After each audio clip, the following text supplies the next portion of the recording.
안녕하세요. 7월 20일 화요일 새벽 예배를 하나님께 올려드립니다. 기도하십니다. 좋으신 주님 감사합니다. 이 아침에도 믿음으로 하루를 시작할 수 있는 그 은혜를 주셔서 감사합니다.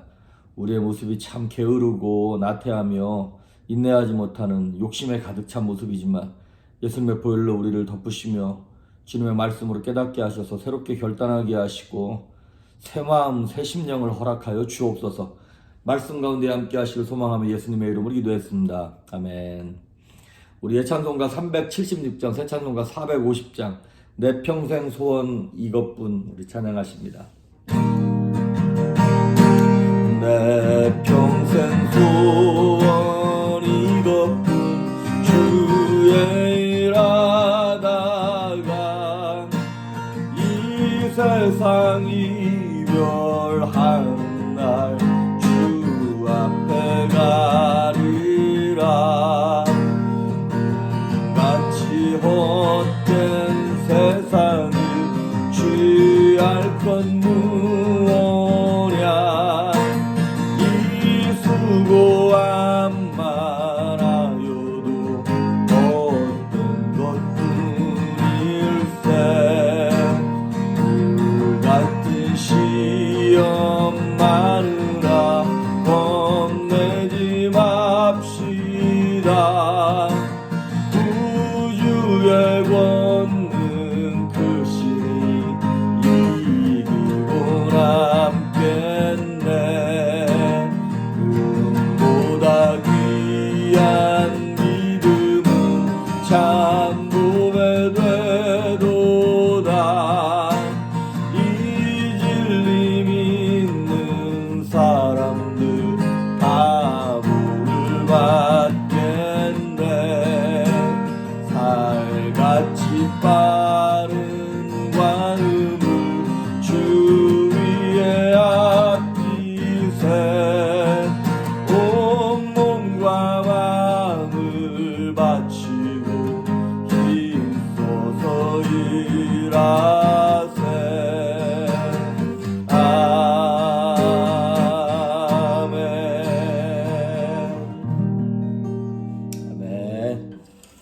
오늘 우리에게 주시는 말씀은 사도행전 20장 17절에서 24절의 말씀입니다. 사도행전 20장 17절에서 24절에 있는 말씀까지 봉독해 올립니다.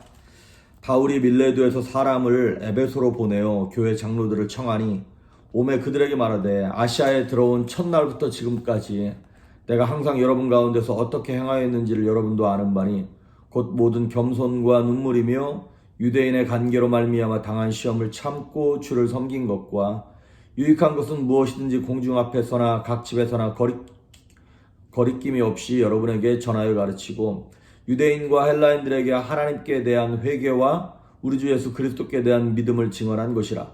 보라, 이제 나는 성령에 매여 예루살렘으로 가는데 거기서 무슨 일을 당할는지 알지 못하노라.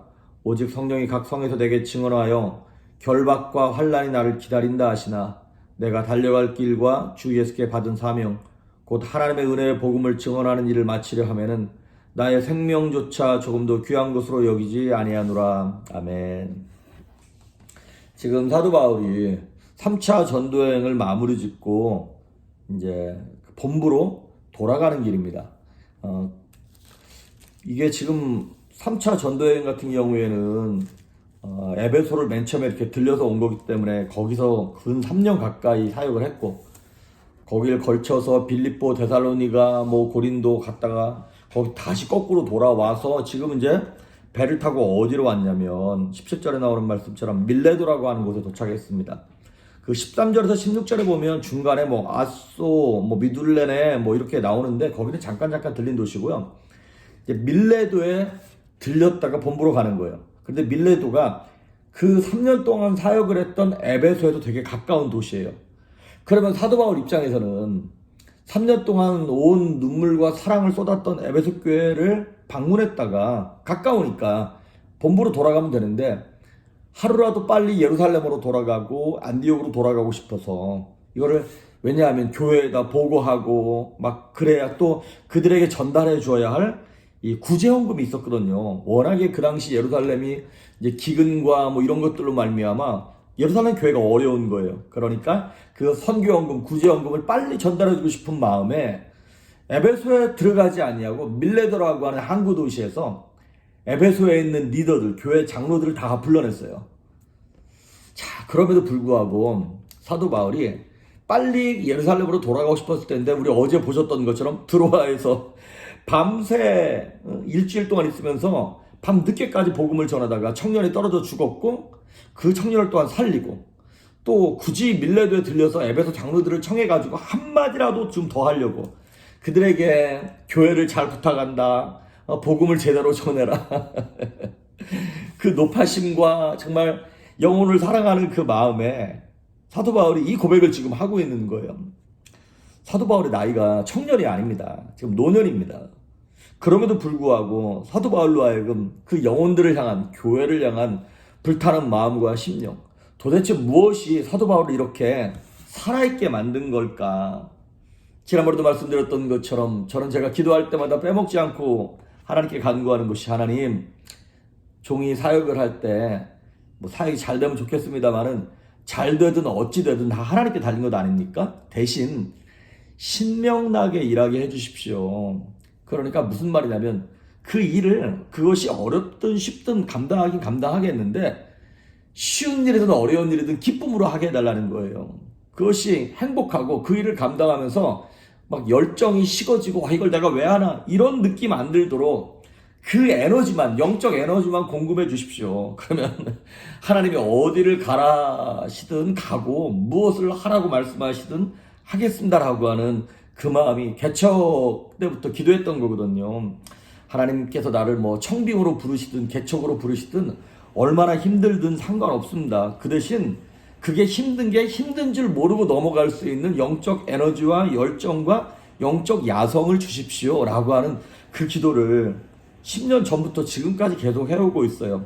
다행히 감사하게도 그 마음이 유지되는 것 같긴 합니다. 물론 중간중간에 게으르고 나태해서 제 연약함 때문에 뭐 이렇게 좀 한 바퀴씩 빵뺑뺑 돌긴 하지만, 그래도 지금도 이렇게 뭐 사역을 하는 일에 있어서는 막 더 어떻게 막 열심으로 더 잘해보고 싶은 마음이 식지 않았어요.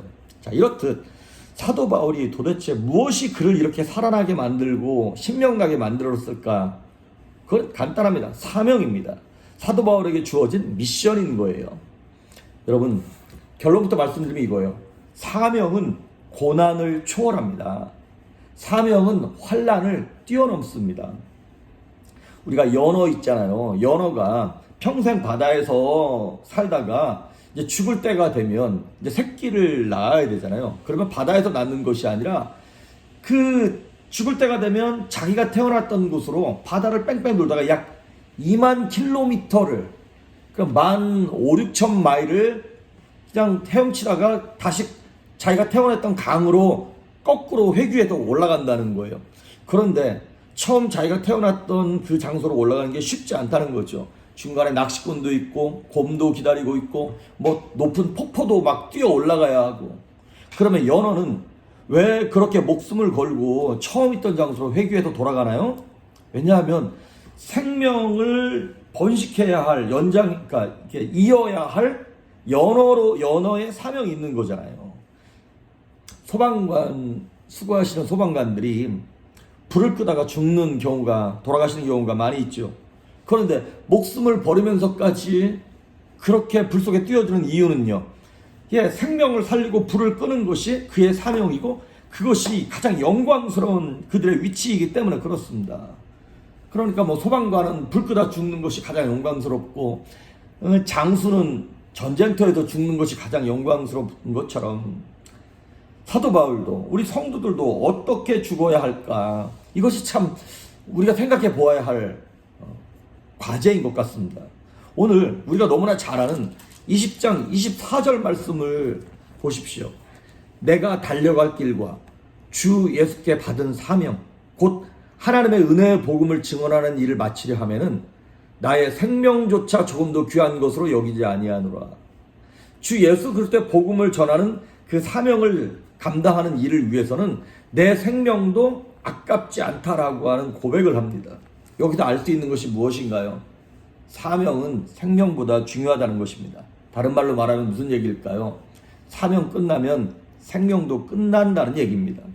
그러니까 우리의 생명이 붙어 있다는 얘기는 저와 여러분에게 주신 하나님의 사명이 있다는 얘기인 것이겠죠. 그런데 사명은 내가 이거 해야지, 내가 이거 좋아하니까, 내가 이거 잘하니까 해야지, 그런다고 주어지는 게 아니라, 사명은 내가 만들어내는 게 아니라는 거예요. 즉 여기 보니까 주 예수께 받은 사명이라고 하는 것이에요. 거기 22절에도 이런 말이 나와요. 보라, 이제 나는 성령에 매여 예루살렘으로 간다, 이런 말을 합니다. 그렇습니다. 사명은 주 예수께 받은 사명이에요. 성령께 매어서 내게 주신 게 사명입니다. 내가 만들어내는 게 아니에요.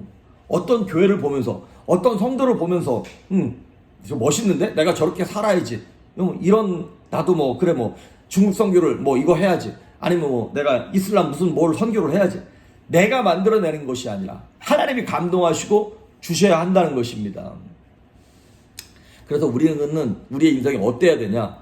고난을 피하는 인생이 아니라 사명을 감당하는 인생이 되어야 할 줄 믿습니다. 사명을 감당하는 인생. 하나님 내가 하겠습니다, 자원병 쓰시지 않습니다. 하나님은 먼저 그 사람을 부르세요. 부르시고 순종하는 자들을 하나님은 쓰십니다. 모세도 하나님이 먼저 부르셨잖아요. 모세가 하나님 내가 출애굽 시키겠습니다, 이런 거 아니었잖아요. 이스라엘을 하나님이 먼저 부르셨습니다. 베드로도 하나님이 먼저 내 양을 쳐라, 내 양을 맡긴다, 먹여라, 하나님이 먼저 사명을 허락하셨습니다. 그것에 대해서 순종한 사람들이 생명을 연장하면서 그 사명에 감당을 하는 것이죠. 그런데 여러분, 하나님께서 우리에게 사명을 주실 때 무조건 일을 주시진 않아요. 그 사명을 감당할 은사와 능력을 주시고 준비할 수 있는 훈련을 먼저 시키십니다. 그래서 무엇이 우리에게 주어진 은사인가를 한번 보도록 하겠습니다. 세 가지만 간단해 볼게요. 첫째는 뭐냐면, 일반적으로 내가 잘하고 좋아하는 것을 하나님께서 이렇게 관심 갖게 하시고 그 길을 여실 때가 있어요. 자신이 잘하는 것. 근데 그 내가 잘한다는 얘기는 다르게 얘기하면 이거예요. 남들은 못 보는데 나는 보는 것. 다른 사람한테는 안 들리는데 내겐 들리는 것. 예를 들면 제가 조금 음악 공부를 했다고, 예를 들어서 뭐 다른 교회 뭐 이렇게 성가대나 찬양팀이나 이런 걸 하는 걸 보면 이제 이게 음이 안 맞네, 뭐 키가 안 맞네, 아니면 뭐 키가 너무 낮네, 뭐 이런 게 너무나 잘 들리게 걸리적거리는 거죠. 왜 그런 거예요? 그쪽에 은사가 있다는 얘기인 것이죠. 지금은 뭐 못하고 있습니다만은 우리가 대면으로 예배할 때는 이 교회에서 점심 식사를 대접하지 않습니까? 그러면 많은 분들이 다 맛있게 드시는데 그 중에 정말 어떤 분들은 뭐 음식이 맛이 있네 없네, 뭐 제가 볼 때 괜찮은데 자꾸 불평하는 분들이 계세요. 근데 그런 분들이 뭐예요? 다른 사람은 못 느끼는 맛을 느끼는 거겠죠. 그럼 네가 해야지. 그럼 지가 해야지. 부엌에 들어가지. 그러니까 조용히 먹든지 아니면 지가 부엌에 들어가서 음식을 하든지 둘 중에 하나인 거예요. 그러니까 사명이 있다는 얘기는 남들이 못 보고 못 듣는 것을 보고 듣는다는 얘기예요. 그렇게 해서 하나님이 그 사람이 남들보다 더 잘 보고 듣고 느낄 수 있는 위치에 그 사람을 보내는 경향이 있어요. 예를 들면 느헤미야 같은 경우에, 느헤미야는 페르시아의 포로로 잡혀가서 바벨론 때부터 쭉 포로 이민 3세예요. 그러니까 이스라엘 유대인이긴 하지만 이미 뭐 페르시아 백성인 거예요. 그런데도 불구하고 페르시아의 거의 술 맡은 관원 위치에 비서실장 위치까지 올라간 거잖아요. 근데 그의 위치에 딱 올라가니까 무슨 소리가 들리냐면, 예루살렘 성벽이 무너졌다. 이게 회파돼가지고 도대체 외부의 침입으로부터 예루살렘이 진짜 너무나 힘들다라고 하는 그 안타까운 소식과 정보가 너무나 정확하게 전달되는 거예요. 그러니까 다른 사람 같으면 그냥 페르시아에서 먹고 살기 힘들고 외국에 와가지고 막 자기 앞가림 하나 건설하기 힘든데, 그래도 느헤미야는 높은 위치에서 그래도 좀 여유가 있는 상태에서 고급 정보가 들리는 거예요. 남들이 못 듣는 소식을 듣는 거예요. 그러니까 그것이 들릴 때 뭐라고요? 사명인 것입니다. 혹시 남들은 못 보고 못 듣고 이러는 것이 여러분에게 잘 보여지고 들려지고 그럽니까? 그러면 여러분 거기에 뛰어드셔야 합니다. 그거 하셔야 됩니다. 교회가 왜 이렇게 지저분하냐, 왜 일을 이딴 식으로 하냐, 그렇게 떠벌리지 말고 그냥 입을 정말 꼬매고 싶어요. 그런 사람들은 가서 그 일을 하란 말이에요. 하면서 하나님께서 주신 거니까. 근데 그런 거 안 하고 계속 말만 하잖아요. 결국에는 하나님이 그 일 하게끔 나중에 하나님이 넣으셔가지고 그 일 하게 됩니다. 그러면 진짜 고달픕니다. 그러니까 하나님 감동 주시고 그랬을 때 자원하는 마음으로 가서 섬길 수 있길 바랍니다. 첫째, 그러니까 은사는 내가 잘하는 거예요. 내가 잘 보이고 잘 들리는 거. 둘째, 마음에 자꾸 부담되는 것. 그리고 돌아서서 밤에 자려고 그러는데 자꾸 생각나는 일, 생각나는 사람, 뭐 이런 것들이 내게 주신 사명이라고 생각하면 됩니다. 예전에 LA의 어떤 교회 목사님이요, 이제 부흥 집회를 많이 다녔어요. 그런데 특히 러시아나 이런 데를 많이 가셨는데 그분이 러시아 집회만 가면 애를 하나씩 데리고 오는 거예요. 그러니까 고아를 입양하는 거예요. 왜 그러냐 그랬더니, 아니 미국에 와가지고 밤에 잠만 자려고 그러면 그 애 얼굴이 생각나서 견디질 못하는 거예요. 그러니까 러시아에 무슨 집회 갈 때마다 하나씩 데리고 와가지고 아이를 9명이나 입양을 했어요. 그 목사님이. 참 목사님도 대단하고 그걸 받아주신 사모님도 대단하죠. 마음에 자꾸 부담되는 것. 요즘에 우리가 주일마다 사무엘상 강해를 하고 있는데 다윗이 그랬죠. 나중에 이제 보시면 아시겠지만 다윗이 사울왕에게 쫓겨다닙니다.